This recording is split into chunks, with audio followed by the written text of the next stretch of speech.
Turismo veneto ancora in crescita dopo il record del 2016 che aveva visto 17,9 milioni di arrivi e 65,4 milioni di presenze nella nostra regione. Nei primi 6 mesi di quest'anno l'ufficio statistico di Palazzo Balbi ha registrato un più 8,3% negli arrivi e un più 8,1% nelle presenze, secondo le stime elaborate sui dati di alberghi e campeggi.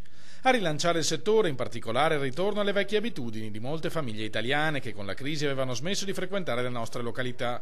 In quelle balneari nel 2017 sono aumentati del 25%. Il tema è quello economico, è inutile che ci nascondiamo, le famiglie italiane non hanno più nella media le disponibilità economiche per potersi permettere le vacanze che si potevano permettere 10 anni fa, quindi timidamente si stanno riaffacciando, li vediamo, anziché una settimana fanno 3 giorni, scelgono un albergo di categoria magari più bassa, però devo dire che i segnali che l'italiano ritorna a fare vacanze ci sono. Il più 17,3% di arrivi e più 16,2% di presenze nei campeggi è invece spiegato dalla crescita della Germania, che resta il primo mercato estero di riferimento.